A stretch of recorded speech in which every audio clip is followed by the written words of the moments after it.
Hey guys, Dylan from Noble Records coming at you with another video.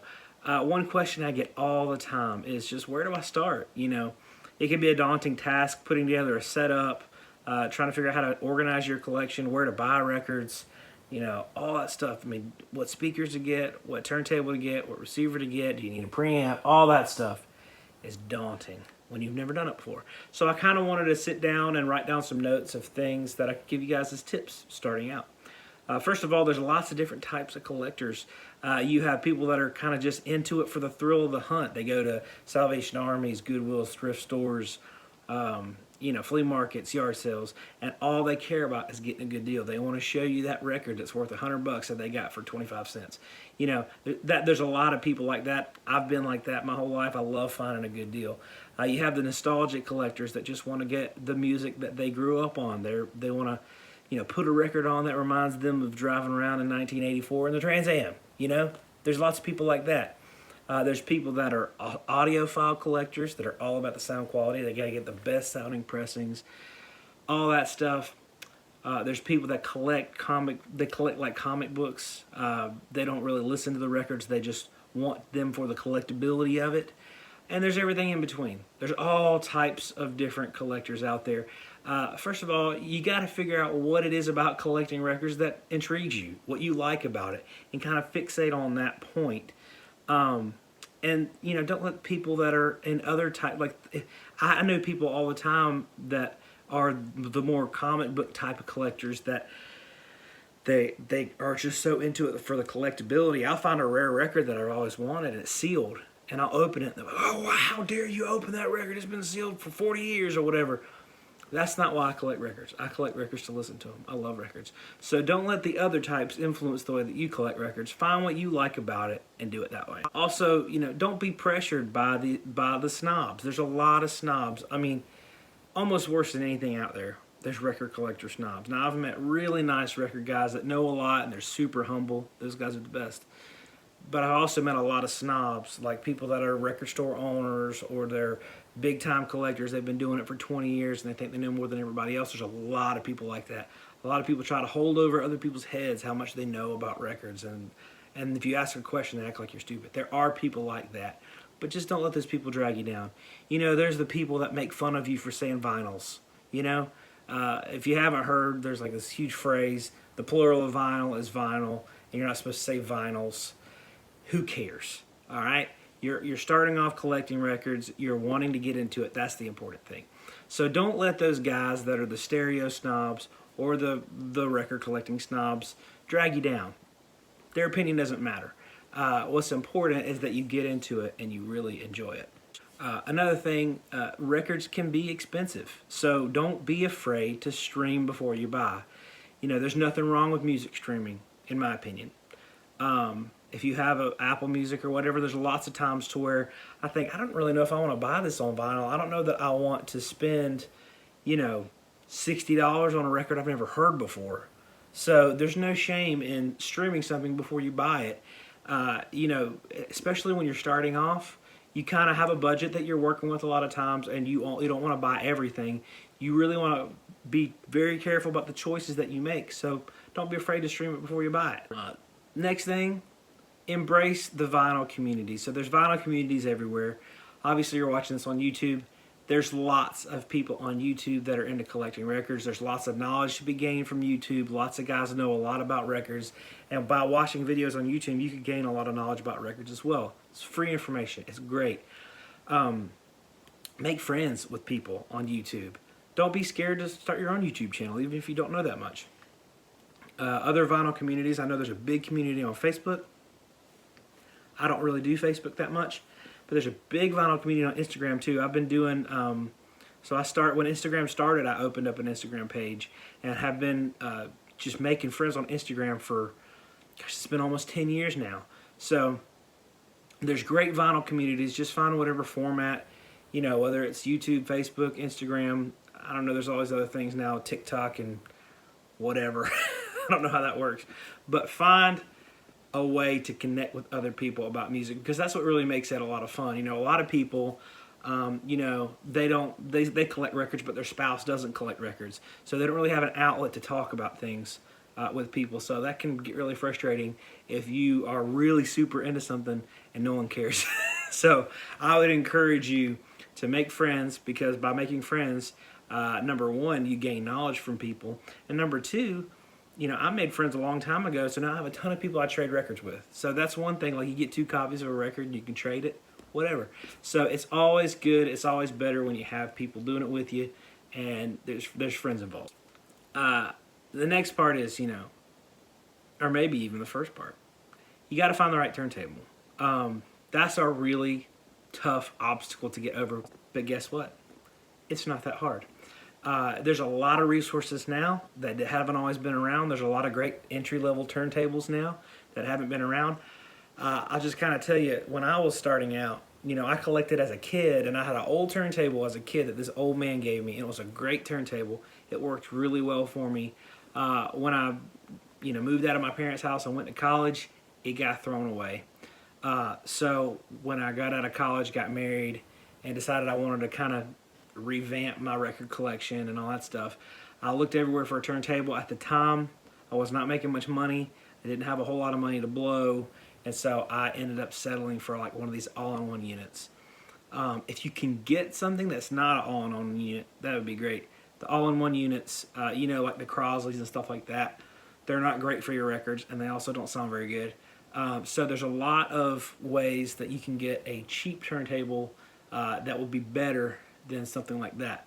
I got that, and I was really frustrated with it because you could not turn the volume up very much at all. There was no depth in the sound. Really, there's no point in collecting records for the sound quality if you're going to get something like that, because the records don't sound good on them. There's no warmth to it. It's just flat. So that's what I started off with, an all-in-one unit. As I got to know people that were also collecting records, there was a lot of shame involved in that. I was embarrassed about the setup that I had, and so I went from that to, I went to Goodwill and bought like one of these, not any better, but it had like a cassette deck, and it was like a tower thing, you know, that, you know, you see in the 80s. That really frustrated me as well, because the sound wasn't a whole lot better. I was able to hook up bigger speakers, but the sound quality really wasn't that much better. From there, I did really well, and I found for really cheap, it's called a Technics SLD2. I don't think they make them anymore. Kind of an older turntable. I bought it from a guy on Craigslist. Got it for nothing. You can get them for pretty cheap, probably 150 bucks or less. That turntable I still have, and it actually is in my record shop that I own. It's in the listening station, so it's still there. Let's go. I just upgraded to my Big Daddy turntable. It's the nicest one I've ever had, and maybe will ever have. It's called Clear Audio Concept MC. It's great. So that's been kind of like my history with my turntables, and it may be that way for you. When you get a turntable, you have to have a preamp with it. The signal is not loud enough to put just in a regular auxiliary input and get any volume out. So basically, you think of it like this. You know, let's say you have a PA system and you have a microphone. You can't hook the microphone directly into the speakers. You're not going to get anything. So you plug the microphone into the PA system. That's going to amplify the microphone into the speakers. So that's kind of the visual that I like to tell people. So the microphone's important, which is the turntable / needle, all that. The PA is important, which is your preamp, and the speakers are important. So you have to have some sort of preamp or a phonograph channel in your receiver. Now, a lot of new turntables come with a built-in preamp, but then past that, you have to get speakers that you can regulate volume on. So, number one, look at the brand Audio Technica. They have an LP60, which is a very affordable brand, and they have an LP120, which is a step higher. If you can afford the LP120, that's a great turntable to start off on. You can use that for years and years and years. I highly recommend that one. But then past that, you just got to get some speakers. You can get studio monitors, which are cheap. You can get for 100 bucks or less, and then you're in the game. So I'll put some links for that stuff in the description of this video if you need recommendations for a turntable, because I get that all the time. So back to the vinyl.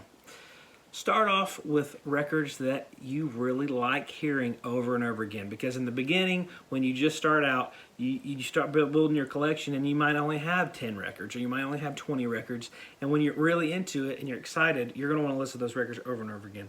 So don't get a record that you're only going to hear once. Find records that you really like hearing on repeat, because you're going to be hearing them a lot at first. But then as you build your collection, you find that there's records in your collection. There's records in my collection that I haven't listened to in 10 years. So at the beginning, at least, find records that you really like hearing over and over again. Also, enjoy this time. I know that sometimes you look at different collectors that have been at it for a long time, and you think, man, they have everything. I wish I had this many. I wish I had so many records. And from experience, I have a lot of records. It gets overwhelming sometimes, and there's like sometimes I'm like, man, I don't know what to listen to. I got so much stuff in here, I don't even know where to start. So when you're in this time of collecting, it's the most exciting time, because anything you find is a treasure and you really, really enjoy it. So during this time, even though you want as many records as you can find and you want it all, enjoy spending intentional time with each album, because there will be a point where you have so many records you don't listen to certain copies that often. So I like to tell people to enjoy the time in the beginning, because those are sweet times. It's like when you have a baby. Sure, when they grow up and they get older, you can hang out with them, teach them how to drive, all that stuff, but it's really exciting in the beginning days. The last point is stay humble. Nobody likes the record collector that is snobby. Nobody likes the guys that are like, well, actually. Don't ever say, well, actually. No one cares, okay? This is about a community of people that come together and they enjoy the same things, and they can feed off of each other, and they can find a bond through vinyl. Vinyl's no fun alone. It really isn't. If I didn't have friends to share it with, and if my family didn't enjoy it, it would be hard for me to stay interested. But it's really all about the community. So, we've all met those guys that are really snobby and they don't want to help and they just want to tell everybody they're know-it-alls. Don't ever be that way. Always be an open book, and don't be afraid to ask questions. Find people that are open. I mean, there's tons of people that when I was just getting started, I didn't know what I was doing. I was able to get a lot of knowledge from these people, and it's incredibly valuable to me now. So always stay humble, pay it forward. When you get to the point to where you've got 1 million records and you're a genius and you have $1 million setup, remember the beginners and be kind to them. So next thing I want to show you is a little bit about record organization. Now, everyone wants to know, how do you organize your collection? And the best advice I could give you is organize your collection by how your brain works. For years and years, I have put my records in different kind of organization because I thought I should. But my brain is my brain, and it all has to make sense to me. So people organize their records differently. I'll kind of show you how mine are organized. Excuse the poor lighting out here. This is my main setup right here. So got my turntable and speakers and everything. And then that is the bulk of my collection. But I kind of show you kind of where everything is and how I organize things. So I'll just run through what my system is. This is a Monitor Audio Silver 200s. They're excellent speakers. I got really lucky on those. They're pretty expensive. I got them in a really good bundle deal with a system and collection that I bought. This is a Clear Audio Concept MC. Absolutely phenomenal turntable. Nicest turntable I've ever had. There's a Peachtree Audio Nova 150. Great preamp. And you don't even want to go here, guys. The reel-to-reel world is crazy. But this is a Pioneer 707, in my opinion. Well, for me, because I don't want to go too super audiophile with it. It's a really great deck, they call them in the tape world.